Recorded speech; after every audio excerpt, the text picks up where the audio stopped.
Efendim merhaba, haftanın ilk gündem özel programıyla karşınızdayız. Tabii hafta sonu dün yaşanan gelişmeler var. Bugün Meclis Genel Kurulu'na yansıdı. Tartışmalar şu saate kadar devam etti. Az önce noktalandı meclis. Tabii meclisin ana gündemi anayasa değişikliği konusuydu bugün ama o ertelemeye kaldı. Bir hafta erteleniyor. Biliyorsunuz yargıçların yaşlarının yükseltilmesiyle ilgili bir anayasa değişikliği var. Cumhurbaşkanlığıyla birlikte 11 Ekim'de halkın oylamasına sunulması bekleniyor. Bu çalışmaydı ama bu Türkiye'den gelen bir özel uçağın karantina koşullarını ne derecede yerine getirip getirmediği tartışmaları içerisinde gelip bir gece konaklayıp gitmeleriyle ilgili ki Lapta'daki bir marina yatırımının alakalı oldukları yönünde bir açıklama yapıldı. Bunun tartışmaları gün boyunca muhalefet tarafından devam etti. İşte Başbakan Yardımcısı, ilgili bakanlar, turizm, bayındırlık, ulaştırma bunları yanıtlar verdi. Meclis bu saate kadar bu mesaiyle iştigal etti. Sadece en sonunda da devletin bu istihdam işlerine yönelik olarak Kamu Hizmeti Komisyonu'nun bir eksik ataması var. O yüzden çalışamıyordu. Hayat da normale dönüyor. Tekrar bu işlemlerin yerine getirilebilmesi için yeni biri atanana kadar bir yasa değişikliği yapıldı. O onaylandı mecliste. Kamu Hizmeti Komisyonu bir üyesi eksik olmasına rağmen işlev yapabilecek. Bu da Cumhurbaşkanlığı seçimine yönelik, yani o güne kadar yapılan bir değişiklik, sonrasında eski haline dönecek. Bugünün gündemi böyle ama genel olarak baktığımızda ülke ekonomisinin durumu ciddi bir noktada, içler acısı bir noktada. Bugün yine Diyalog Gazetemizin manşetinde bu kez Gönyeli Yenikent esnafı var. Bölge bölge bunları yapmaya devam ediyoruz. Orada bir de güneyden akış olan bir noktamızdı. Onun da kesilmesiyle birlikte gerçekten sıkıntılı günler geçiriyor esnaf. Bunları da elbette konuşacağız. Evet Sayın Akar, hoş geldiniz diyelim. Böylesi yoğun bir gündem yine bugün bizleri bekliyor. Evet, hoş bulduk. Tüm izleyenlerimize hayırlı haftalar dileyerek başlayalım. Tabii ki gündem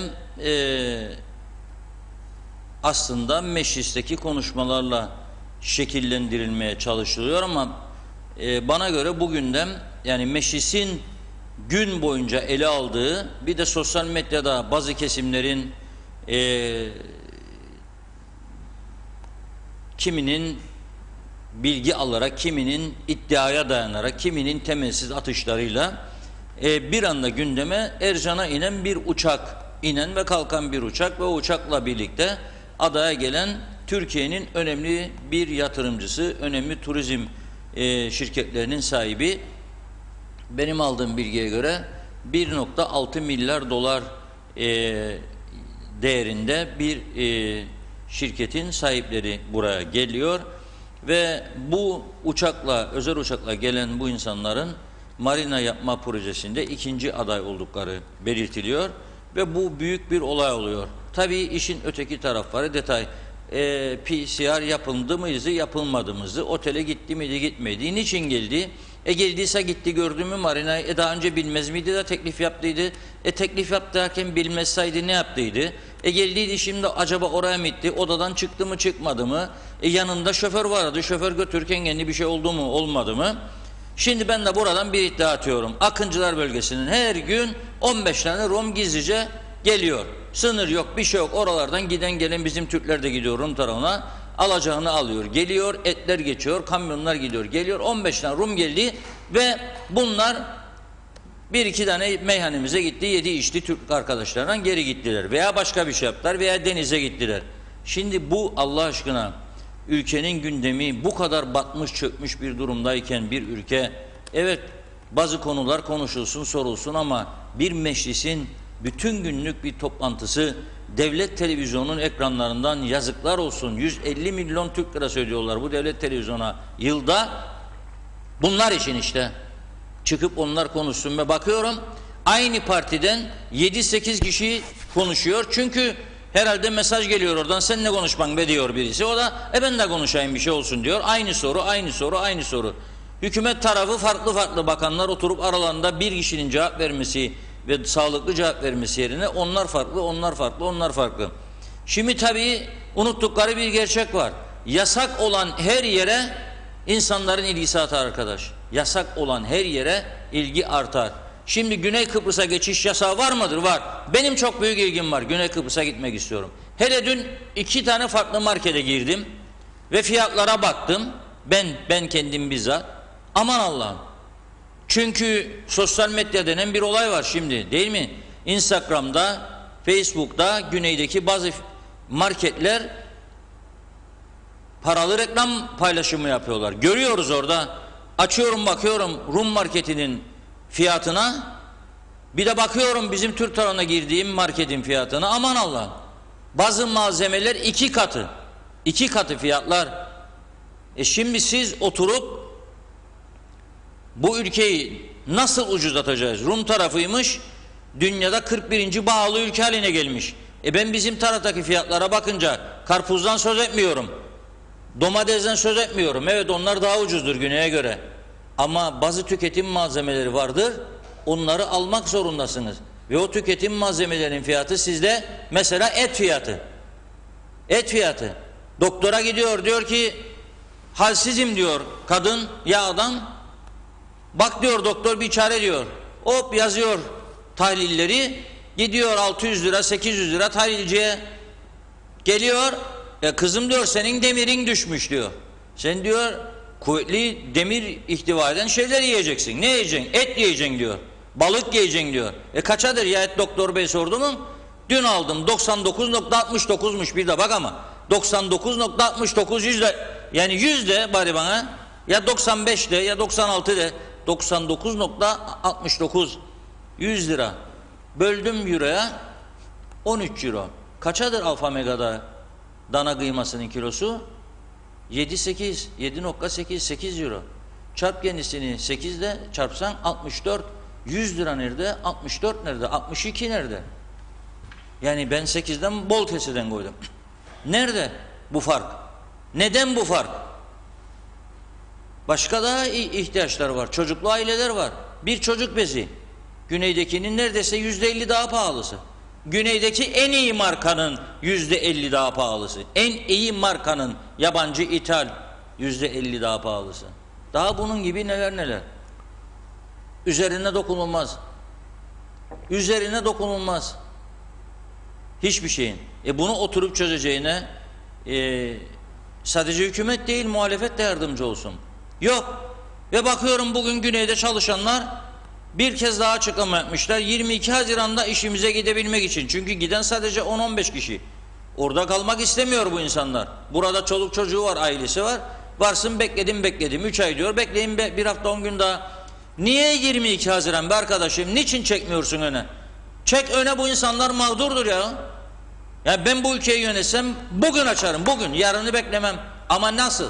Şimdi pazar diyecek ama böyle erkeklik olur mu? Biz hastalıktan korkarız da bizim şeyimiz korona olursak ya o güneyde yaşayan 1 milyon kişi korkmuyor korona olmaktan. Federal. Hele muhalefete sözüm çok var. Sol partilere çok sözüm var. Da sendikal platformu açıklama yapmış. Sahipli Allah ne oldu uçak geldi diyor. Siz eğer sözünüz varsa ve federasyon için nice eylemler yaptınız, ortalığı yıktınız, geçirdiniz. O zaman federal çözüm olmuş olsaydı 2004 yılında ne yapacaktınız? Onu söyleyin bana. Korona vardı diye ayıracaktık, barikat kuracaktık, varelleri koyacaktık, kum torbalarını da geçelim bu yanda kalalım. Rumlarda korona vardı ya. Bir ülkenin aynı insanlarısın, kendini koruyacaksın önlemlere karşı. Niye aşmıyoruz kapıyı?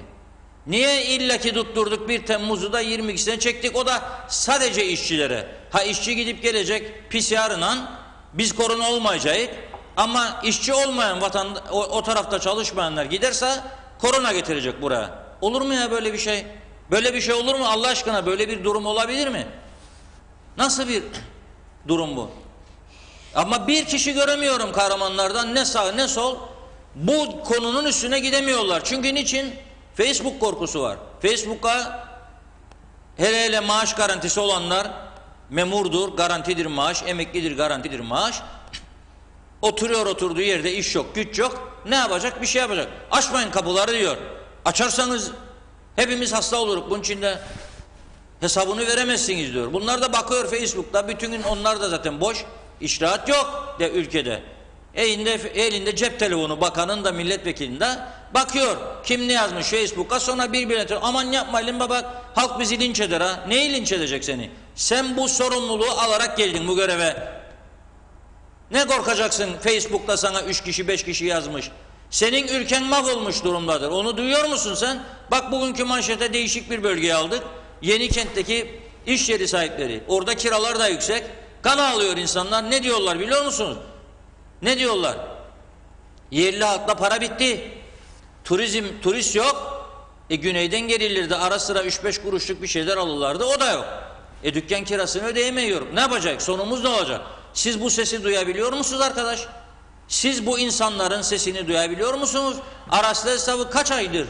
3 ayı geçti, kan alıyor orada, duyabiliyor musunuz? Mausa esnafı, surlar içi surlar dışı, Güzelyurt esnafı, Girne esnafı kan alıyor. Duyabiliyor musunuz bu sesi? Peki nedir o zaman? Korkunun ecele faydası yok. Bütün dünya yavaş yavaş kapılarını açıyor. Güney Kıbrıs'ta açtı, sen de yapacaksın. Peki ne yapmak lazım o zaman? Sağlık Bakanlığı'na ve hükümete sorulması gereken birinci soru, bugün güneyde çalışanların sorduğu sorudur. İşte burada onları tebrik ediyorum. Diyor ki biz 22'sine geçecek diyor ama geçiş öncesi diyor PCR testini nerede yapacağız diyor. Testler ücretli mi olacak yoksa devlet tarafından mı karşılanacak? PCR testlerinin en geç 72 saat önceden alınması gerektiğinden, yığılma olmadan nasıl yapılacak bunları? Bunun için bir planlama var mıdır diyor. Çünkü geçen gün Diyalog Gazetesi'nin manşetinde verdik. PCR testi eğer malzeme olsa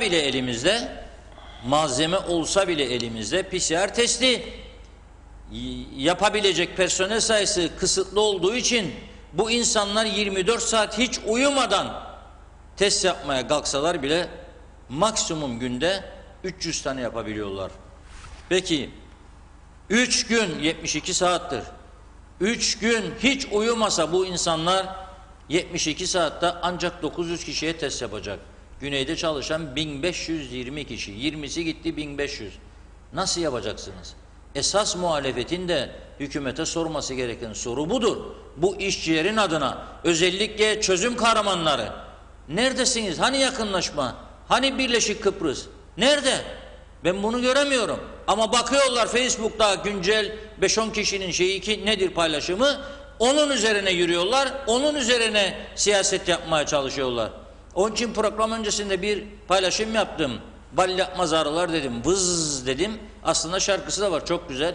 Çocukların söyledi ama korkuyoruz. Televizyon kapalı. Uydu yayını. Şimdi Facebook'u da bize kapatırlarsa, çünkü bunun telif hakkı var mı yok mu bilmiyoruz. Öyle bir şey de göremedik. Onun için çalamıyorum size o müziği. Yoksa çok güzel bir müziktir. Programdan sonra Sevimli Dostlar'dan Arı Vız Vız Vız şarkısını, hele küçük çocuğunuz varsa dinledin, hoplasınlar zıplasınlar. Arı Vız Vız Vız, sevimli dostlar. Şimdi bu insanlar soruyor, biz 22 Haziran'da nasıl geçeceğiz Güney Kıbrıs'a? İşimize nasıl gideceğiz de döneceğiz? PCR testini kim yapacak? Paralı mı olacak, parasız mı olacak? Var mı bilen bunu arkadaş bu ülkede? Yok. Ama mecliste adamlar gelmiş de özel izinle, ama gitmişler Lapta Belediye Başkanı'nı görmemiş, mecbur değildir görsün. Gitti yerini bir daha gördü, uzman getirdi, gitti bir daha inceleyiyor, artık son aşama. Belki çekilecektir adam ihaleden. Hakkı yok mu buna yani? Oturduğunuz yerde istemiyorsunuz çünkü yatırımcı odur mesele. Odur. Güney Kıbrıs'ın Cumhurbaşkanı, yani dünyanın tanıdığı şekliyle Kıbrıs Cumhuriyeti'nin Cumhurbaşkanı Nikos Anastasiadis 2 kez Arap şeyhinin uçağına binip de tatile gitmiş. Şeysel adalarına. Uçağı Arap şeyhi göndermiş. Adam devletin başıdır. Bir de düşünelim, bizim Akıncı'ya yollasaydı Arap şeyhi Cumhurbaşkanımıza, da Şeysel adalarına tatile gitseydi. Yıkardınız siz Akıncı'nın sarayını, değil mi? Yarın bu çözümcü arkadaşlarıma soruyorum, çözüm olduğunda Anastasiadis'in sarayın önüne gidebilecek misiniz? Kapısının önünden geçebilecek misiniz? Da sorasınız bu soruyu. Biraz kendimize gelelim ya. Nedir bu? Burada bulduk, her taraf meydan boş. Ucuz kahramanlık peşinde herkes. Meclis kürsülerinde bağırmalar, çağırmalar ve bu taraftan memleket de batmış, kimsenin umurunda değil. Battı mı arkadaşım? Bir karar alacaksınız yahut da oturup mecliste diyeceksiniz ki bütün yatırımcılar out of Cyprus. Hepsi dışarı, istemeyik. Ödeyeceksiniz bedelini, tümü çıkıp gidecek. Başka yatırımcı da istemeyeceksiniz. İhaleler yabancılara açılmayacak. Yerlilere açacaksınız. Parası olan gitsin yatırsın. Mehmetler, Ahmetler, Hüseyinler gitsin yatırsın. İstemeyeceksiniz. O zaman size de halk ne yapacak göreceksiniz ama ondan sonra. Bunun içi tam battığı zaman, o şimdi kahramanlık yapanlar da maaşları alamadığı zaman bunu göreceksiniz. Bir tanesinin sesi çıktı mı mecliste? Hükümet başkanı dedi ki geçen gün Haziran sonu dedi tam ödeyecek maaşlar artık dedi, Temmuz'da da dedi. Ve Haziran sonundan itibaren kestiklerimizi de geri verecek dedi. Bir tanesi, hepinizi davet ediyorum, elinizi vicdanınıza koyun. Sordu mu bu hükümet başkanına nasıl ödeyeceksin memurları ve emeklileri, bu geriye dönükleri de? Memleket şaha mı kalktı? Maliyenin gelirleri mi arttı? Sorun mu soruyor bakalım. Cevap ne olacak? Cevap nedir? Cevap borçlanmadır, borçlanma. 400 milyon borçlanacaklarmış. 100 milyonluk kısmını ihaleye çıktılar. Ancak 70 milyonluk teklif aldılar. Cumartesi günü elde ettiğim bilgidir bu. 100 milyon isterik dediler. Bankalar kendisine 70 milyon önerdi. Kooperatif Merkez Bankası'na başta olmak üzere 1 milyar euronun üzerinde bu devletin borcu vardır. Kim nasıl ödeyecek bu bankaya? Bu paralar kimindir? Bu paralar bizimdir, halkımızın parasıdır. Aldılar, ödemediler. Şimdi ne düşünülüyor? Biz seçim de var, ödeyelim bu paralara, borçlanalım biraz daha. 1 milyar euro borç olsun, 1 milyar 52 milyon borç. Ne olacak? Benden sonra gelen uğraşsın canıyla, ondan sonra gelen uğraşsın ama sonunda sarı çizmeli Mehmet Ağa bir gün sorar bunun hesabını. Değil mi? Yasakta bir daha sarı çizmeli Mehmet Ağa öder diyorlar ama bir gün gelir sarı çizmeli Mehmet Ağa sorar bunun hesabını. Kimse sormuyor. Sormuyor. Nasıl ödenecek bu? Ekonomi batmış, onun için umursamıyorlar. Onlar da bakıyor şimdi, diyor ya maaşları ödeyecekler, karşımı çıkalım şimdi buna, çıkma. Ama sor nasıl ödeyecek? Borçlanacak. Normal midir bu? Peki özelde çalışanlar, 100 bin kişi sokakta, ne olacak bu insanlar? Hiç gidip bunların kapısını çalan var mıdır? Aç kalan insanların derdini dinleyen var mıdır? Ve önümüzde 1 Temmuz geliyor. Ertelenen borçların ödenmesi geliyor kapımıza. Nasıl ödenecek? Neler olacak 1 Temmuz'dan itibaren bu ülkede? Soran var mı? Yok. Şimdi öncelikle o zaman korkunun ecele faydası yok. Açıyorsan işçiye 22 Haziran'da ve diyorum ben olsam bugün ilan ederim, yarın sabah 7'de geçişler başlasın. Gitsinler. Bugün 300 kişi mi yapıyor sabaha kadar? Yapsın, 300 kişiye testini yollasın. Ama esas sorgulanması gereken elimizdeki PCR miktarı yeter mi yetmez mi? Yetmezse acilen ey anavatan başka yardım isteyeceğin bir yer yok. Yahut da Cumhurbaşkanı nasıl yangın uçağı istedi bunu isteyecek. Ey Anastasiadis Cumhurbaşkanı'na gidip diyeceksiniz ki lütfen Sayın Cumhurbaşkanı ara Rum liderini de iste diyecek. 50 euroya düşmüş 80'den Rum tarafında PCR'ların fiyatı. Cumhurbaşkanı da diyecek ki Anastasiadis'e ey Anastasiadis 50 eurodan almaya hazırık diyecek. Parasını da ödeyecek birileri. O PCR'lar gelecek ve uzman da isteyecek Rum tarafından. Ayıp değil. Yoktur çünkü senin elemanın diyor ha bunlar. Veya Türkiye'den isteyeceksin ama Türkiye'den kombaycılar geldi, kamyon şoförleri geldi diye her gün dövülüyor adamlar. Onun için Türkiye'den istemezse belki o zaman durur bu tepkiler. Rum tarafından istesinler. Rum tarafından ise o zaman en azından muhalefet kanadı bir şey söylemeyecek. Sadece milliyetçiler bağıracak o zaman. Ama şimdi hepsi bağırıyor. Kombaycılar geldi. Ya korona olduysak diyor. Bunları yaptınız mı siz 14 gün karantina? Yoktur senin için geldi. Yoktur.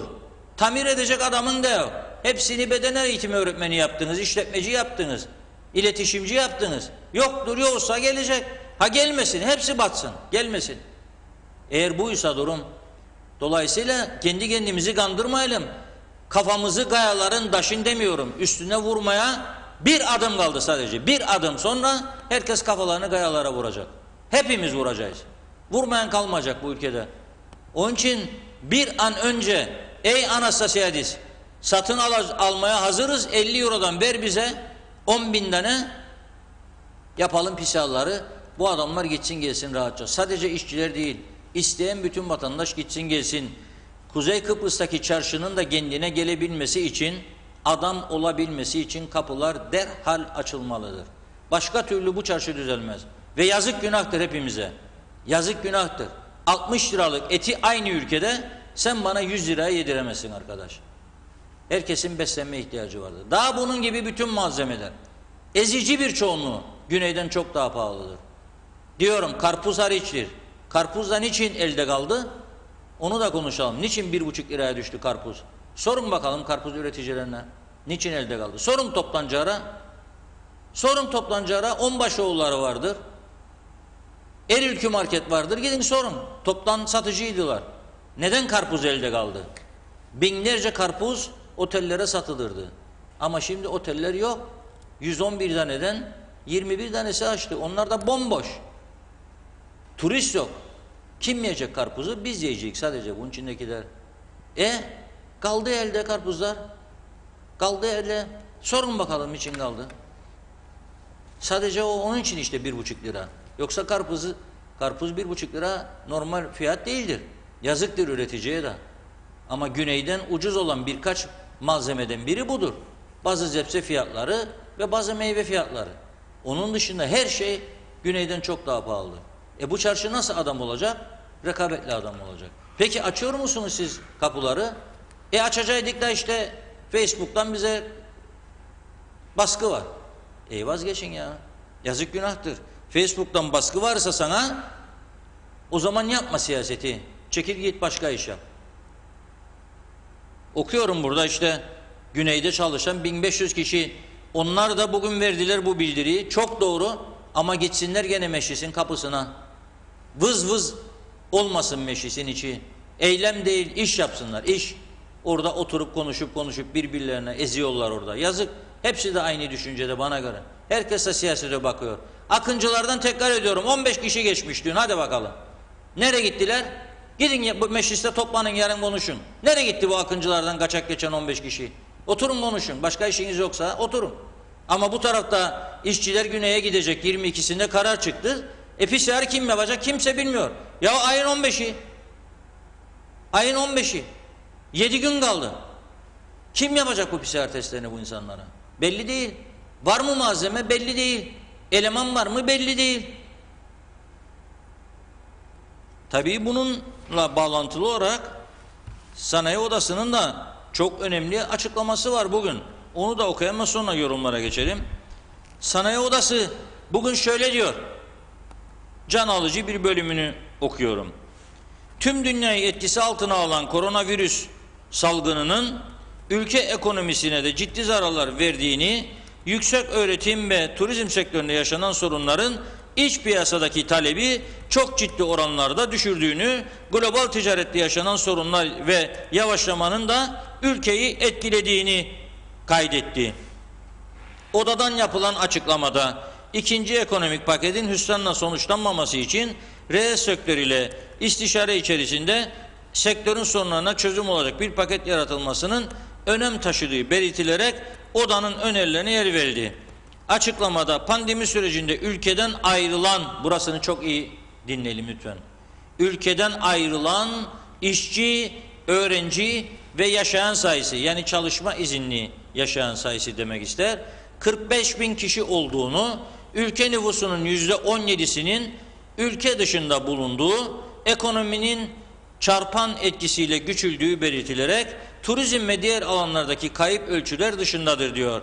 Diğer yandan artan döviz fiyatları da ekonomiye adeta son darbeyi vurmuştur. Genel durum diyor Sanayi Odası işler acısıdır. Şimdi genel durumun işler acısının olduğunu öğrenebilmek için tencereler olması lazım elde. Boş tencereler tak tak tak tak tak tak tak tak vurması lazım insanların. O noktaya gelmedik daha. Ama dedim bir adım kaldı sadece. Tencereye de vuracak, kafayı kayalara da vuracak. Ama Sanayi Odası, Ticaret Odası gibi örgütler de sağ olsunlar başlarını soktular kuma aylardır. Yapmaları gereken girişimleri yapmadılar. Yazılı 2 satırla yönetim kurulunda oturuyorlar bir karar. Hadi be arkadaşlar bir açıklama yapalım mı? Çok kötü ya durum falan. Yapıyorlar bir açıklama. Bakanlarına biri diyor gel ya akşama yiyelim içelim konuşuruz bunları diyor. Orada meyhanede sorunlar çözülüyor. Ama senin üyelerin kan alıyor, kan alıyor. Sanayi bölgesini gez bakalım sen. Sanayi Odası Başkanımız ve diğerleri. Gezin bakalım, konuşun insanlarla. Kan alıyor herkes. Bu iş meyhanelerde çözülecek iş değildir artık. Çığırından çıkmıştır. Senin turizmin yok, bir şeyin yok. Sorun hükümete siz de. Bırakın bu 1500 kişi gitsin, para alsın gelsin. Para alıp gelirse senin ürettiğin yoğurdu yiyecek, hellimi yiyecek. Gene sen biraz daha hareketlenmeye başlayacaksın. Bırakın gitsin gelsin. Yok efendim korona olurmuşuk. Hayret bir şey yani. Yapın testini, garanti alın gidin. Efendim 1 Temmuz'da açtık kapıları diyorlar. Şimdi ne olacak ya 1 Temmuz'da geliyor mu açtığımız ülke insanları? Yok. Nerede gelecek? Türkiye'nin hala da bir PCR sorunu çözemediği bizim hükümet. Türkiye'de yapmıyorlar PCR özelde. Devlet hastaneleri yapıyor. O da çok acil vaka olursa acil servise gidecek. Ölümcül vaka olacak. Diyecek ki ben perişanım ölüyorum diyecek. Da bakacaklar da PCR testi yapacaklar ona. Yok ki tatil için Kıbrıs'a gelecek de tatil için PCR yapacak. O zaman o da gelmeyecek. Ne olacak bu iş? Nasıl canlanacak bu piyasa? Bu çöken ekonomi nasıl ayağa kalkacak? Bunu kim konuşuyor? Yok böyle bir şey. Evet, yorumlara bakalım biraz. Emine Hanım sormuş, bir hafta oluyor Lefkoşa çok pis kokuyor. Acaba bir bilginiz var mı? Var, onlar tavuk dışkısı. Her sene bu dönemde Gönyeli Lefkoşa az 1-2 güne biter. Bu konuda çevre dairesi de bir şey yapamıyor çünkü. Böyle bir durum. Bugün mecliste diyor Levent kardeşim 6 saat uçakta gelenleri konuştular. 4 tane yasa vardı geçen haftadan, onu da önce Perşembe sonra Pazartesi'ne ertelediler. 4'te kapandı meclis. Eskiden gene gece yarısına kadar görüşmeler sürerdi. Zaten 20 gün sonra 90 gün tatile girecekler. Kamuda çalışanlara ise geç giderler işe diye şikayetler var. Balık da baştan kokar diye bir söz var. Umut yok diyor Levent kardeşim. Diğerlerine bakalım. Biz kendi ayağımıza kurşun sıkmaya devam ediyoruz maalesef diyor Dinçer Gülsev. Çünkü bilmiyoruz bu işi biz ya da beceriksiziz. Bu kadar net, bunu kabul edelim demiş. Londra'da bütün kuzu fiyatı 450 sterlinmiş. Eral Bey veriyor bu bilgiyi. 450 sterlin bütün kuzu. Öyle diyor, bilmiyorum. Yanlışı var herhalde. Altından bahsetmiyoruz ha. Bir kuzu kaç kiloda 450 sterlin? Halit Yavaşoğlu diyor ki hiç kimse yatırıma karşı değil. Bu yapılan iş yanlıştır. Haldun Yenilmez Londra'nın durumu da kötüdür. KKTC gibi Avrupa ve Afrika'dan gelen turistlere bağlı. Uçaklar açılmayınca burada da işimiz bir hayli zor diyor Haldun Bey.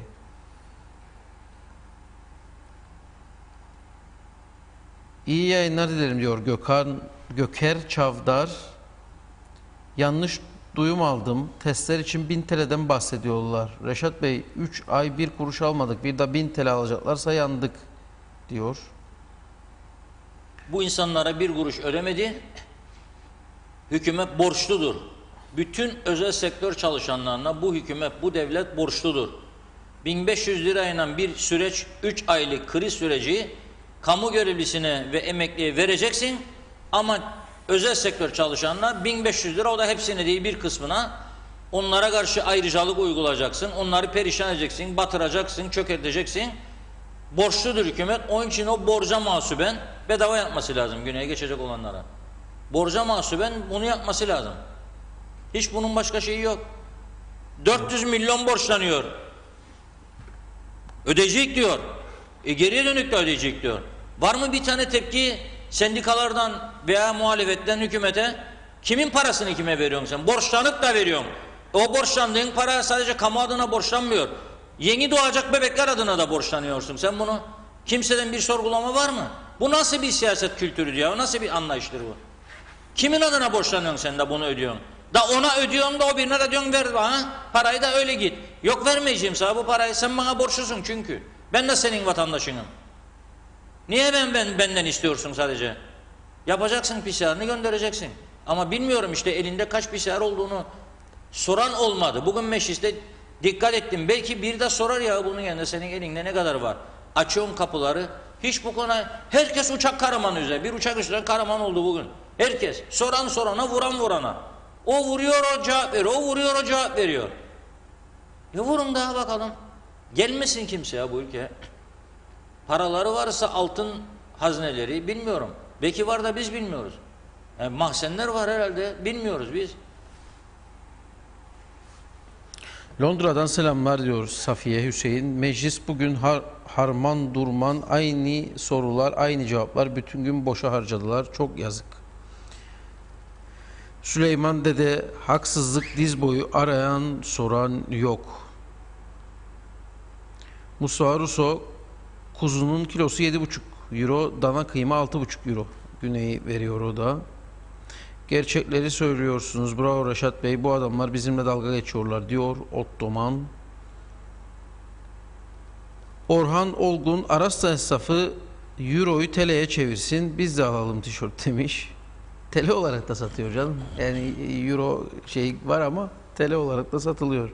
Serkan Atayler, KKTC'de turizm ve üniversite sektörünün önünü açmak gerek. Hükümetin aldığı kararlar sayesinde Temmuz'dan ne turistler ne de öğrenciler Kuzey Kıbrıs Türk Cumhuriyeti'ne gelemeyecek. Bana göre devletin önce binlerce PCR testi satın alması ve test yapma kapasitesini günde 300'den 10 binlere çıkarmaları gerek. Ona göre de koydukları katı kuralları değişmeleri gerekir.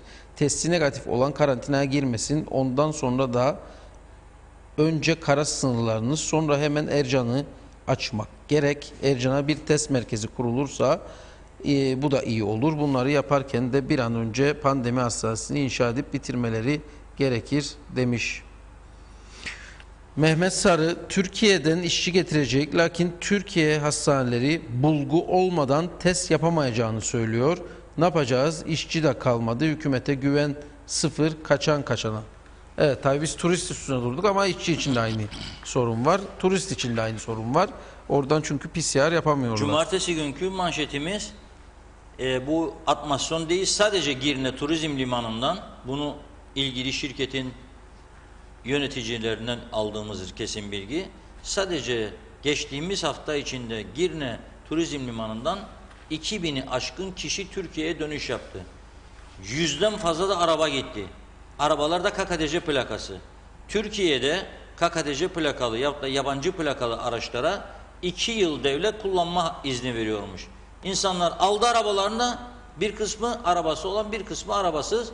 2000'den fazla insan çıktı gitti. Şimdi buna şöyle diyen onlar olabilir. Diyebilir ki bazıları ya o daha boşalsın, Kıbrıs'ın içi temizlensin diyebilir. O düşüncede olanlar da var. Bazıları da arkadaş bu insanlar gitti ama yarın o bir gün canlanma olursa da adam isteyeceksiniz. Biraz önceki izleyicimizin söylediği gibi nerede adam bulacaksın? Yani hiç düşünmek, mesela birçok ev, büyük bir çoğunluğu evler, ev hanımları evini temizlemiyor. Tozunu bile bekliyor kadın gelsin alsın dışarıdan. Sen o kadını bulmak için o kadının bu ülkede yaşaması lazım. Yoktur yerli, Türkiye'den geliyor. Ya başka ülkeden, 3. ülkelerden. O zaman iyidir. O zaman iyidir. Ama ondan sonra doldu ya bunun için. Mahvettiler memleketimizi. Sizsiniz. Yığan bunun içine. Kimse evinin tozunu almaz artık, istemez. Kapısını önü süpürmek istemez. Ütüsünü kadınlara yaptırmak isterler. Ütü yapmazlar. Narinciyesini kendi kesmez bahçeci.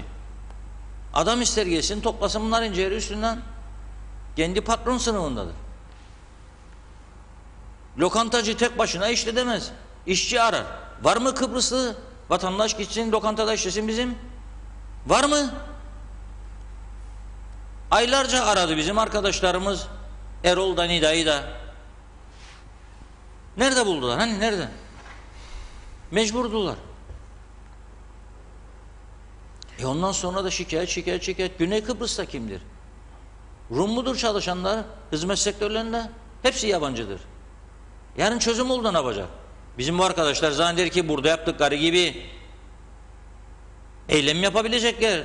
Makaruz Caddesi'nde de protesto etsinler yabancıları. 5 dakikanın içinde torbanın içindedir hepsi de. Sokağa bile çıkarmaz kendilerini Rum. Ama burada insaf ya, bu kadar da artık imkan buldunuz diye, ama bu kadar da olmaz. Biraz gerçekleri tahlil edelim. Bir defa burada bu açık ve seçik ortada. Turizm olmasa, eğitim sektörü olmasa bu ülke ekonomisi katiyen kendi ayakları üzerinde duramaz. Hem diyorsunuz kendi ayaklarımız üstünde duralım, Türkiye'den borç almayalım, hem de istemiyorsunuz. Bunu çökertmek için elinizden geleni yapıyorsunuz. Sistem çöksün diye. Şu anda yapılanlar hep buranın batmasına yöneliktir. El birliğiyle, bilinçli veya bilinçsiz. Bütün yapılanlar çökertmeye yöneliktir. Şimdi diyor ki Mustafa Bey, Mustafa bağlı bir mesaj yolladı özelden. Diyor ki bağlılığın sebebi diyor kuzeyde gümrük kapılarındaki alınan haksız istopaj ve vergilerdir. Doğrudur. Ama o istopajları, vergileri almasa memuru ödeyemez. Ödeyebilmek içindir hep bunlar Mustafa Bey. Akaryakıt fiyatı normalde bütün dünyada ne kadar düştü? Bu hele son 5-6 ay içinde, hele bu pandemi döneminde dibe vurdu akaryakıt fiyatları. Bizde ne oldu? Bir defa sadece 40 kuruş indirdiler. O kadar. Bizde nereye gidiyor bu akaryakıt fiyatları? Bu mudur normal fiyat? Hayır. Bu fiyatlı paralar nereye gidiyor? Fiyat İstikrar Fonu'na gidiyor. Fon kazığı. Bunun adı. Ne oluyor o zaman? Bu ülke pahalılanıyor. Akaryakıt pahalı olunca her şey pahalı oluyor. Bütün sektörlere yansıyor bu. Ama bizde bunun fiyatı ucuzlamaz. Çünkü ona ihtiyacı var. Bu kadar kadroyu, şişkin kadroyu ödeyebilmek için bunu kullanıyor. Araç ruhsatlarının aldığı parayı yol yapmıyor mesela. Maaşlara kullanıyor onda. Ehliyetler, geçen hafta okuduk, dünyanın en pahalı ehliyeti burada. O paraları topluyor, maaş ödüyor. Yol yok, kaldırım yok, ağaçlandırma yok, çevre temizliği yok. Tarihi eserlere bakma yok. Sonraymış gitmiş birisi, bizim unuttuğumuz adını bile unuttuk. Kaç kişi gitti o camide, kapılar açıldıktan sonra gördü de baktı. Kaç kişi ilgilendi tamiratıyla? Bizden hiç kimse. Ama ne zamanmış biri çektiği bir fotoğraf, bakın camiye diyor Bizans bayrağı astılar diyor. Bizim cami, bu taraftaki kilisenin durumu nasıl anlatacak derdimizi Birleşmiş Milletler'e, Avrupa Birliği'ne? Kiliselerin durumu nedir, manastırların? Gören var mı? Bakan var mı? Rahatsız olan var mı? Bu rahatsızlığını dile getiren var mı? Bunlar tarihi eserdir, gelen turistlerin yanında mahcup oluyoruz, rezil oluyoruz diyen var mı? Yok. Tek taraflı atış. Olmaz yani. Evet, devam edelim. İkinci ekonomik paket açıklanacak mı acaba? Bilginiz var mı? Vallahi Sayın Başbakan bugünlerde 15 Haziran demişti. 15'i bugün, herhalde bugün yarın bir açıklama olacak diye düşünüyoruz. Çalışıyorlardı üzerinde, henüz bir bilgi yok. Orhan Bey, Londra'da bütün kuzu 85.90 pound'tur demiş. Öyle de 150 pound'a fiyat. Hiç duymadım. Bu daha inandırıcı oluyor. 1500 TL PCR testiyle ilgili fiyatın 1500 TL olduğuna yönelik bir bilgi paylaşıyor Orhan Bey. 50 euro diyor Rum tarafı, nasıl?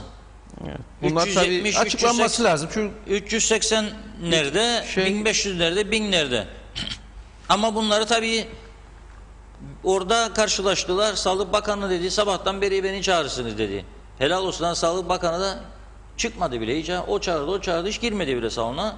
Sonunda herhalde bir dedi, gir ya da bir şey söyledi, geldi. Sağlık garantidir arkadaşlar dedi, kontrol altınlar dedi. Bitti iş, toparladı orada. Ama demedi birisi, tamam dur Sayın Bakan kaç para deyip kendisine, bulmuşken seni soralım. Bu 22'sinde nasıl geçecek biz Rum tarafına, işçiler, bizim işçilerimizde gidip gelecek.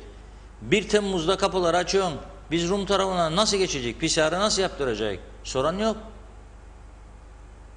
Bu otelleri açtığınız 1 Haziran'dan itibaren, ama kan alıyor bu oteller, müşteri yok, turizm yok. Ben otellere karpuz satamıyorum. Oteller açık olsaydı karpuz 3 liraydı, şimdi 4 liraydı. Domatesler elde kaldı, karpuzlar elde kaldı. Maydanozlar, biberler, patlıcanlar elde kaldı. Etler de elde kaldı aslında da, nasıl hala daha 100 liradır onu anlamadım. Etler de elde kaldı. Tavuklar da elde kaldı. Donduruculara atıyorlarmış tavukları. Kesme zamanı geldi. Tavukların, binlerce tavuk dondurucuların içinde bekliyor. Yatırımın sırası değil. Önce sağlık değil mi önemli olan diye Çok soruyor. önemli. Edip Sağlık Özünlü. olunca yatırıma gerek olmuyor. Çünkü o zaman gökten yağıyor zembille paralar. Gidip onu alıyorsun, paylaşıyorsun bütün topluma. Sonra gidip ekmeğini, şeyini alıyorsun yani. Küba. Fidel Castro isterik. Biz bunun için de aslında her şey devlet tarafından dağıtılacak. Para mara söz konusu değil. Hastanede tedavi bekleyen insanlar var ve tomografi cihazı bozuktur. He. Bunları sorgulanması gerekir diyor Ediz Bey. Ben bu memlekette havadan gelen çok para var. Bence var. Herkes çok mutlu. İnanın kimse şikayetçi değil. Bu ülkede tek eksiğimiz 14. maaş demiş Süleyman Özkoç. Bak onu desteklerim. Oy veririm ona. 14-15'e oy veririm. Öyle olması lazım. Akaryakıt ve tüp gaz fiyatları ne zaman düşecek? Celal Bozdemir sormuş. Öyle bir veri yok elimizde. Evet, telefonumuz da hazırsa O zaman ben Asım okurken Dedezade Bey. telefonu alalım. Şaka gibi insanlar diyor Cansu Özmert. Herkesin bulguru, kuru, tek derdi gelenlerden bulaş olması sanki. Evet, bir de giden insanların arkasından söylenen düzeysiz yorum adanın ekonomisinin en güçlü çarkının dişleri kırılıyor. Halen ırkçılık yapıyorlar diyor Cansu Hanım da.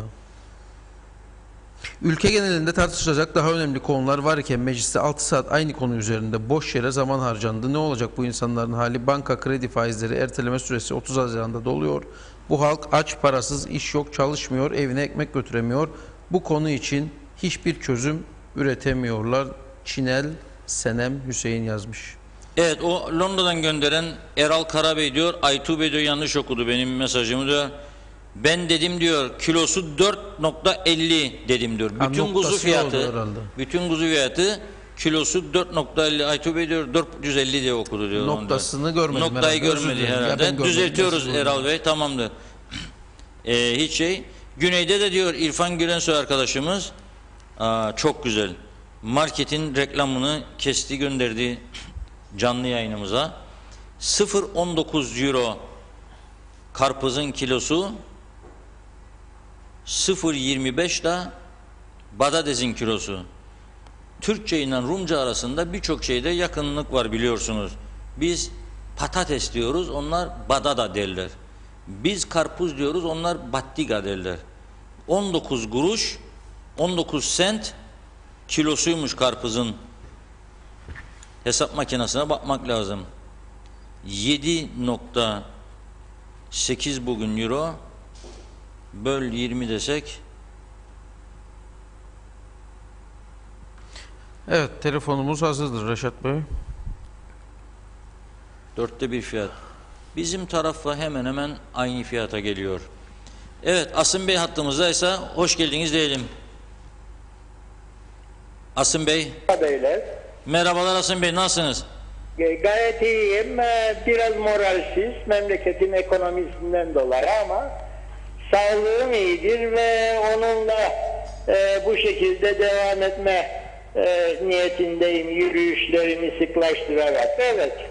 Yürüyüşleri sıklaştırın. Şimdi ben size Orta Doğu'nun en ünlü doktoru olarak bir soru sormak istiyorum. Bu dönemde dünyaya gelen çocuklar koronalı mı doğuyor? Hiçbir fikrim yok. O zaman doktorluğu bıraktınız demektir. Şimdi herkesten korkmaya başladık ya, ne olacak bu iş? Biri geliyor, aman anam korona olsa, acaba şoför kim idi? Şoföre kontrol yaptı mı bunları taşıyan da, oldu mu olmadı mı? Ya çaycık götürdü verdi adama karantinada, o çay götüren acaba testten geçti mi, bir şey oldu mu arkasından? Ne olacak bu halimiz? Güney Kıbrıs kapıları kapalı, 22'sinde açılacak dedi hükümetimiz, ama diyor ki o tarafta çalışan işçiler hala da PCR'ı kim yapacak, parasını kim ödeyecek belli değil diyor, olanaklarımız yetecek mi diyor, belli değil diyor. Çarşıdan kimse söz etmiyor, meclisi görüyorsunuz herhalde siz de. Evet, ama takip ediyorum. nasıl oluyor bu iş yani, bu kadar çarşının sesi bu kadar kısıldı mı acaba ki hiç kimse duyamıyor? Sanırım esnaf artık alıştı benim gibi ki hükümetten herhangi bir pozitif girişim yapılmayacak. Her ne kadar bir iki bakan ikinci ekonomik paketin faydalar getireceğini duyurmuş olsa bile. Niçin? İzah edeyim. Çünkü geçirdiğimiz 3 ayda öyle tavırlar takındı hükümetimiz ki artık insanlarda bir inanç kalamaz. Çünkü acayip sesler geliyor. Evet. Şimdi tamam. Tamam mı? Şimdi Buyurun. tamam, evet, tamamdır. Evet. Son 3 ayda ben nasıl yaşamışsam yine kendimi korumaya devam ediyorum. Yani ben ne maskemi çıkardım, ne yürüyüşlerimden vazgeçtim, ne de işimde sıradan geçirdiğim eski günlerimi geçirmiyorum. Ve evime erken dönüyorum.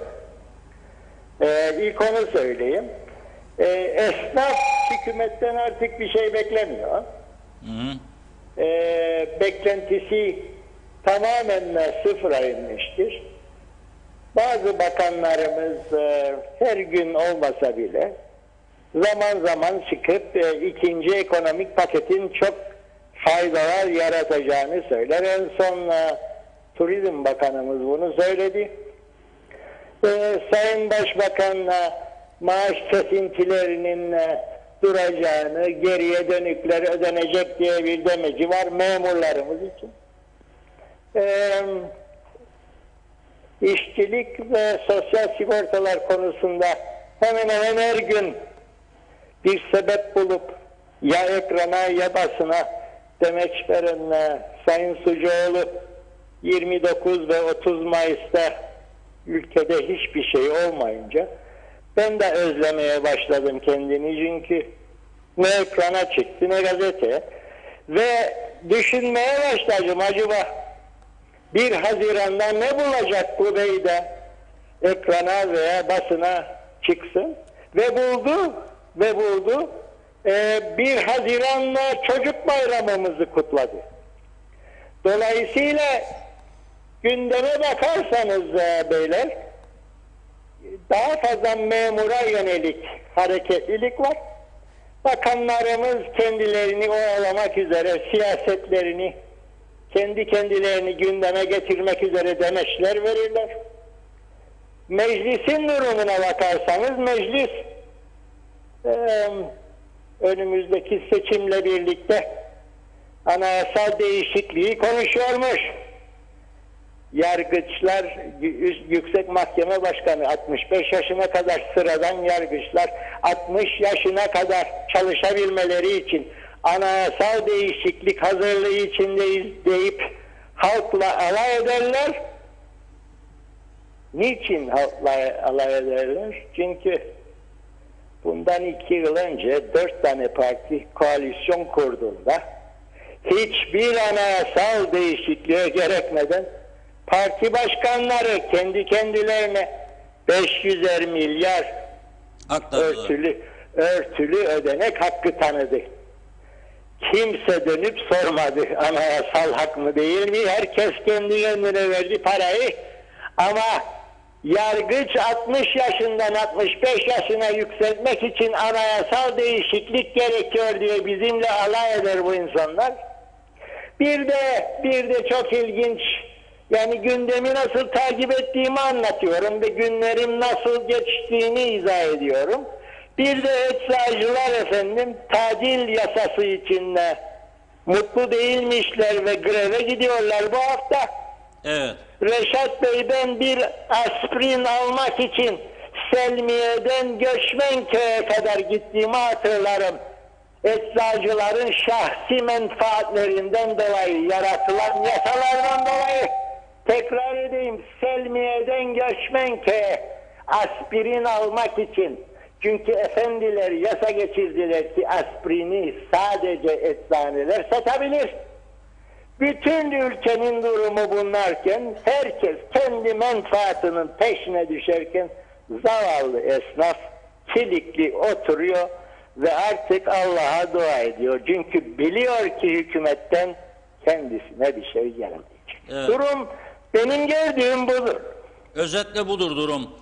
Evet. Artık işte dedim ya, eskiden yağmur duasına çıkılırdı ve biz garipserdik ya, duayla yağmur mu yağar diye. Şimdi para duasına çıkacak herhalde yakında. Evet. Mesela Evet, ovalarda evet. bomboş bizi bekliyor. Bütün Evet. Kıbrıslar orada toplanacak. Yağdır Mevlam para, yağdır Allah'ın para diyecek. Evet. Bir bakacak, gökten böyle inanılmaz paralar yağacak. Ha, Fakat onu bile paylaşmada kavga edecek diye düşünüyorum ben, yani öyle bir şey olsa bile. büyük olasılıkla kavga edeceğiz çünkü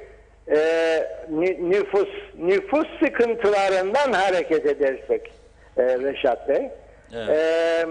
Ülkede bugün 1500 adet hukukçu, avukat varmış. Bu insanlara iş bulması lazım çünkü ülke gitgide nüfus kaybediyor. Ya. Geçen gün gelen uçakta da epey ayrılan varmış ülkemizden ama insanlar artık geri gelmiyor. Burası iyi yönetilen bir ülke değildir efendim.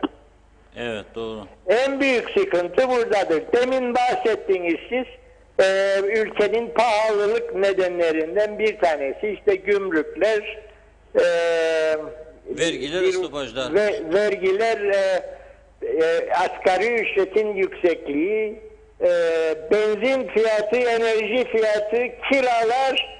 Bu ülke artık pahalı bir ülke oldu ve güçlü bir hükümet bu ülkeyi artık yaşanabilir şekle geri getirebilir. Böyle koalisyonlarla veya bakanlar ortaya çıkıp kendi kendilerini ön plana çıkarıp bir sonraki başbakanın kim olacağı hakkında yarışa girerlerse siz böyle zihniyetle ekonomik sorunları çözemezsiniz. Evet. 2 gün önce bir konu daha yaşandı ticaret odasında. 12 yıldır rekabet edebilirlik raporu hazırlar bu insanlar. Evet.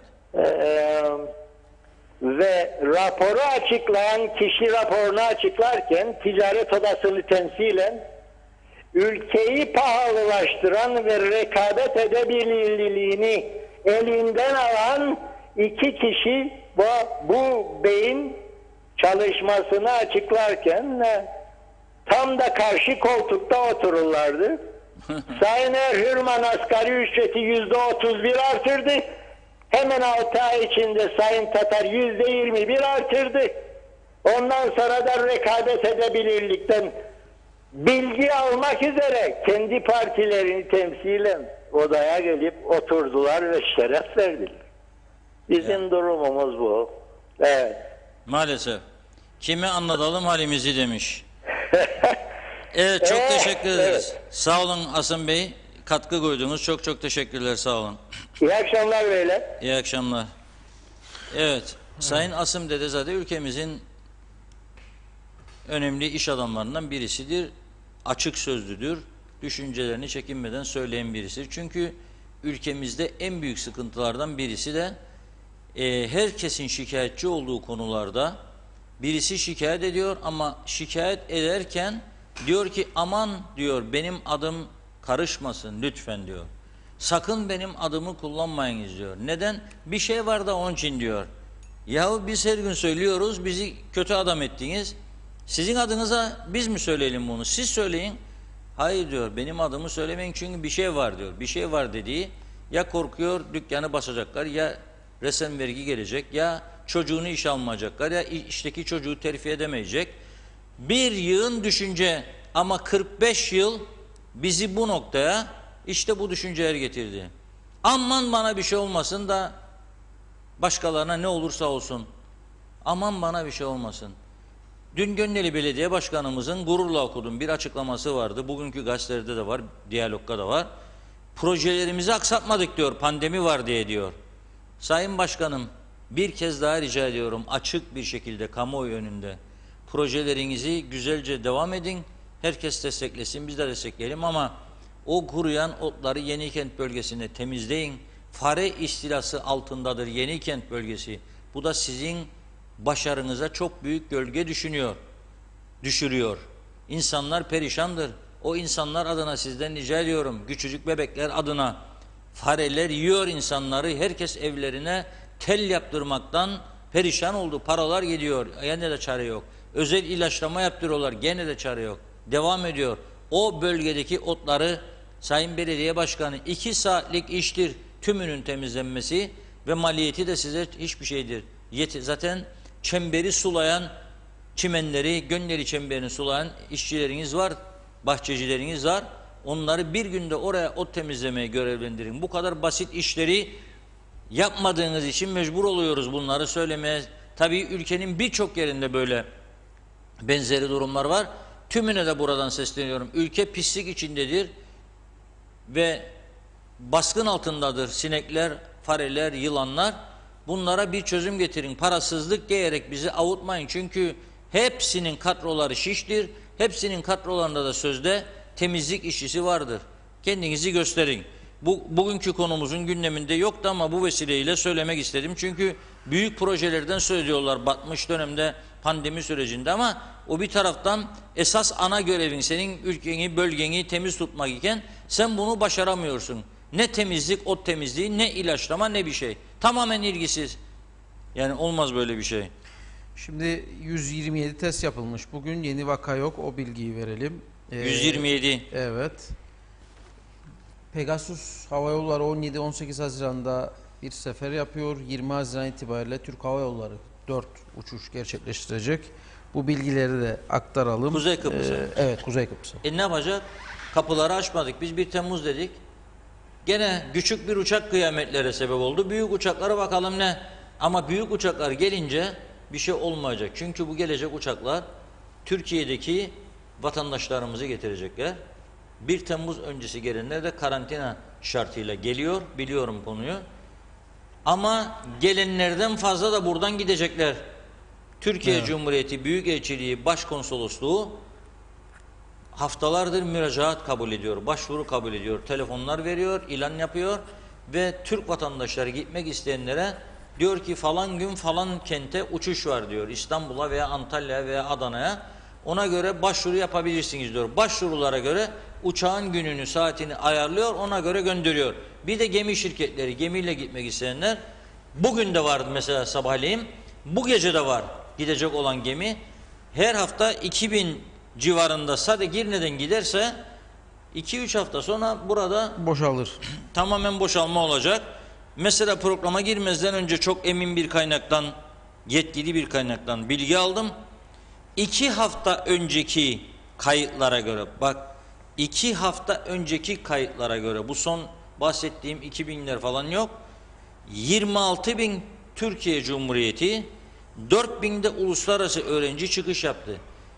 30.000 öğrenci çıkış yaptı 2 hafta öncesine göre, rakamlara göre. Bu büyük bir ihtimalle onların da tahmini şu anda 35.000 falan olmuştur.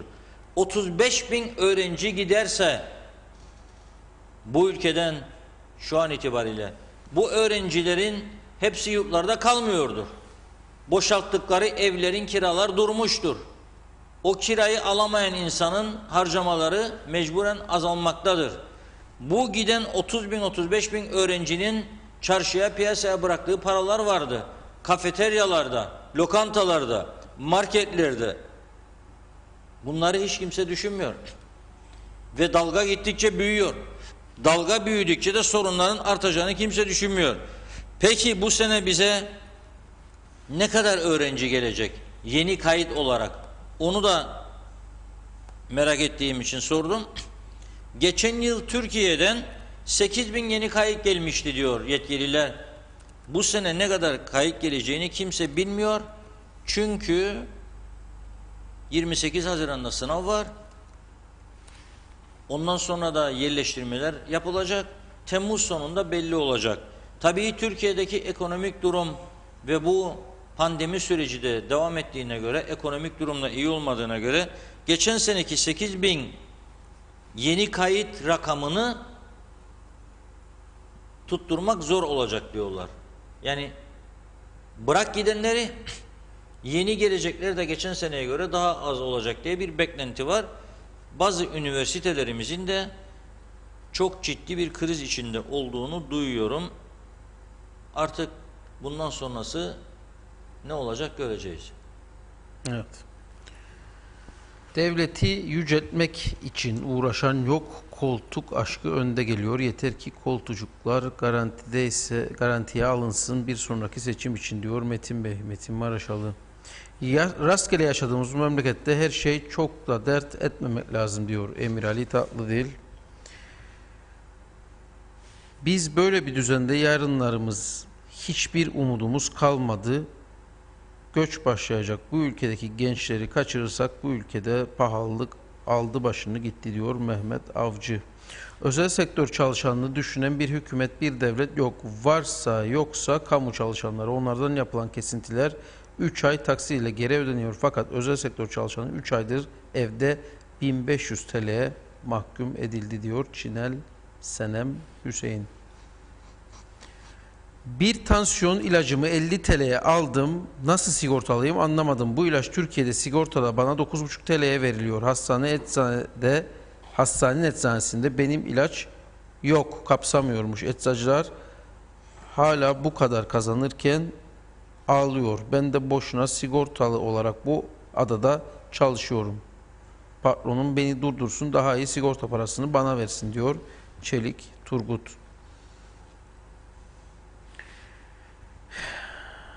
Bu hükümetten bir şey olmaz. İnsanların zerre kadar güveni kalmadı. Bu sistem resmen çöktü. 3 aydır işsiz güçsüz evde bekliyoruz. Ne arayan var ne soran. Hükümet de çıkıp memurlara müjde diye açıklama yapıyor.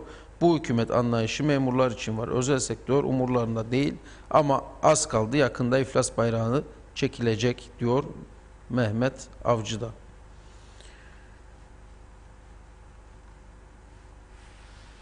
Ben 6 Haziran 2020 tarihinde Türkiye'ye gitmek zorunda kaldım ve KKTC'ye dönmek için Mersin Başkonsolosluğunu aradım. Hem Türkiye hem KKTC vatandaşıyım ancak KKTC'ye giriş için konsolosluk sitesinde giriş formu doldurmanın gerektiğini ve bakanlığın giriş onayı vermesini beklememi istediler. Ayrıca test de istiyorlarmış diyor Alpay Arslan. Sağlık Bakanlığı'nın kendisi de bilmiyor. İnanın Reşat Bey, her şey kontrol altında diyor. Sadece bu yılı sağlık senesi olarak ilan etti ama ortada ne hastane yok. Sanırım bekledikleri başka bir şey var diyor Ruhsar Hanım da.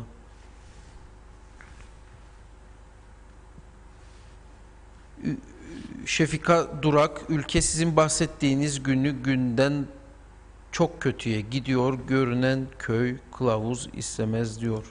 Domates 5 TL. Nerede elde kaldı? Elde kalmış hali bu mu diye soruyor Hikmet Ceylan. Belediye pazarda da uygun fiyatlar zannediyorum.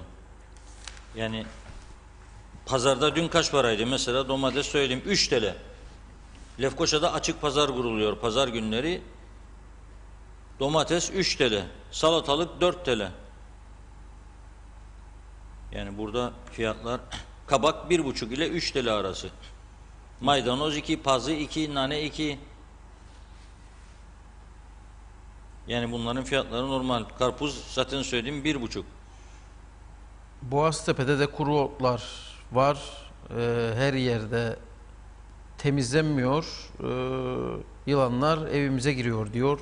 Nevin Yıldırım hanımefendi de Boğaztepe'den yazmış. O da bundan şikayet ediyor. Devlet niye doğru kararlar almıyor? Niye umursamıyorlar? 45 yıl sonra sanki kuzeyin anahtarını güneye verip al yönet diyecek noktaya gelindi. Yazıklar olsun, Kıbrıs Türk'ü bu değil.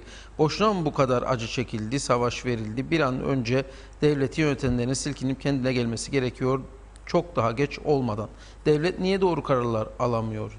Evet, aynı şeyi tekrarlamış Serkan Ataylar. Alamıyor çünkü iki tane mesele var. Bir tanesi devamlı seçim korkusu, bir sonraki seçime hazırlık, kaybetmeme hırsı seçimi. İkincisi de çok daha önemlidir bu. İkincisi de profesyonel kadro yetersizliğidir. Yani fikir üreterek ülkeyi kalkınmaya sürük götürecek, önlemleri alabilecek yeterli bir kadro olmadığı için üst taraftaki siyasilerin parmak işaretiyle yönetiliyor ülke. Mesela bu çevre temizliği konusunda 2 ayı aşkın bir süre siz eve kapadınız insanları, yollar sokaklar boştu. Belediyeleri çağırıp da bir toplantıya mesafeleri koruyarak belediye başkanlarıyla bütün araçları belirli bir merkezde toplayarak bütün ülkeyi baştan aşağı temizlemek ve trafik ikaz işaretlerini yenilemek, kopan tabelaların yenisini dikmek, bunlar çok basit bir işti. Ama öyle görülüyor ki öncü istiyor. Öncülüğü yapacak birisi de yok ülkede maalesef. Öncülüğü yapması gerekenler öncülüğü yapamıyorlar. Hükümet özellikle bu konuda üzerine düşen görevleri yerine getiremiyor hükümetler. Dediğim gibi bunda tabii koalisyonların etkisi var. Biri başka söyleyebilir. Bir de ikincisi onları yönlendirecek profesyonel, yetenekli kadroların olmamasıdır. Siz eğer bu şekilde bu yasalarla bu ülkeyi yönetmeye devam ederseniz, her hükümet değişikliğinde siz üst kademeyi görevden alırsanız, her hükümet değişikliğinde siz istediğiniz gibi kadrolar oluşturursanız ve deneyimli kadrolara hiç fırsat tanımazsanız bu iş düzelmeyecek. Emeklilik yaşını hala da düzenleme gibi bir sorumluluk altına girmezseniz bunlar devam edecek. Efendim bizde işte çok erken ölümler vardır, şudur budur. O ayrı meseledir. O ayrı meseledir. Kıbrıs'ın bir tarafında 65 yaş, bir tarafında 60 yaş olmaz. Kıbrıs'ın bir tarafında kamyon şoförlüğü 70 yaşına kadar, bir tarafında 60 yaşına kadar olmaz. Kıbrıs'ın bir tarafında turizme kapılar açıldı, bir tarafında hala daha korkaklık var. Yani bu olabilecek bir iş değil. Senin yegane gelirin budur. Efendim gelirse de ne olacak bize yetecek? Al önlemini. Ama programın başında konuştuğumuz gibi esas sıkıntı bizim elimizde ne kadar test yapabilecek malzeme var ve bu kadro nasıl yetiştirecek bu işe? Bunu nasıl güçlendireceğiz? Böyle bir sonuç yok. Karar alınalı bir hafta geçti üstünden, bir haftada belli ki hiçbir düzenleme yapılmadı. Fakat bizi önümüzdeki aylarda bekleyen önemli gelişmeler vardır. Bunlardan bir tanesini İngiltere'nin Avrupa İşleri Bakanı Morton söyledi. Bay Morton diyor ki Kuzey Kıbrıs'taki seçimlerden sonra Kıbrıs sorununda bir hareketlilik yaşanacak diyor. 3 garantör ülkeden birinin bakanı. Rum Dışişleri Bakanı Nikos Christodoulidis ise diyor ki sınır kapılarının 2003'te açılmasından sonra iki toplumun uyum içinde yaşayabileceği anlaşılmıştır diyor ve arada da bir düşmanlık yoktur diyor. Mesaj veriyor ve Birleşmiş Milletler Genel Sekreterinin Kıbrıs'taki özel temsilcisini tabii ki dövüyorlar bir haftadır ve şikayet mektupları da gönderdiler Genel Sekretere. Sebebi de iki tarafa eşit muamele yapmış diye. Olamaz diyor. Bir taraf diyor devlettir diyor, o bir taraf işgal bölgesi diyor. Evet biz kapılar açıldı, uyum içindedir iki toplum diyoruz ama bizim ana hedefimiz bu kapıların kalması değildir. Tamamen kalkması, adanın bütünleşmesidir. Ve bu süreç birkaç haftadan beri söylüyorum. Bazıları belki yok canım bir şey olmaz bunca zaman geldi geçti de işte anlam planında oldu da Rum kabul etmeyi de şimdi etmeyecek diyebilir. Ama ben tekrar söylüyorum. Hiç bugüne kadar görülmemiş şekilde Kıbrıs meselesi bizdeki Cumhurbaşkanlığı seçimleri sonrasında gündeme gelecek ve çok daha kritik günlerden geçeceğiz. Ona göre bu tarafta iç düzeni sağlam tutabilirsek, bu tarafta ekonomik yapıyı biraz daha yükseltebilirsek o süreçte direncimizi artırma şansımız olur. Elde edeceklerimizi daha fazla artırma şansımız ve kuvvetlendirme şansımız olur. Eğer bu şekilde ve daha da çöküş olasılığı görünüyor önümüzdeki günlerde öyle bir şekilde, öyle bir güçsüz şekilde masaya oturursak Cumhurbaşkanı müzakerecinin elini güçlendirecek durumda değil isek o zaman gelecek açısından daha fazla endişeli olacağımızı söyleyelim. Bunu herkes bir yere not etsin. Ne falcı Elmaziye Hanım'a rakibiz burada ne de astroloji profesörü Abdülaziz'e ama görünen köy kılavuz istemez mesajlarda yurt dışından yurt içinden verilen mesajlarda ince altı çizilen noktalar vardır. Biz bunları gözlemliyoruz. Bazı çevrelerle konuşuyoruz, dinliyoruz beklentileri. O nedenle de söylüyoruz ki çok daha yüksek bir dalga bizdeki seçimlerden sonra gelecek. Büyük bir ihtimalle Ekim sonu, eğer seçimler 11 Ekim'de olursa hemen biter bitmez Ekim sonu, Kasım başı hızlı bir şekilde müzakereler başlayacak ve bu defa sonuç alıcı bir süreç olacak önümüzde. 2021 yılının ilk 3 ayında da bir referandum söz konusu olabilir. Kendimizi güçlendirmeye bakmalıyız. İnsanlarımızı açlıktan süründürmemek için geç karar almamalıyız. Ve programın başına söylediğim gibi kapatmadan bir kez daha sayın hükümet yetkililerine seslenmek istiyorum.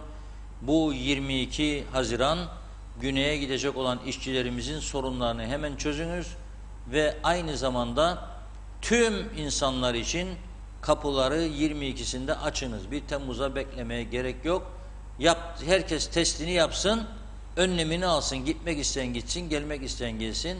Bırakın gelsinler, diğer taraftan esnafımızın yüzü gülsün, biraz olsun moral bulsun insanlarımız. Aksi halde moral çöküntüsü koronadan çok daha tehlikelidir ve çok daha insanları sağlık sorunlarıyla baş başa bırakacak.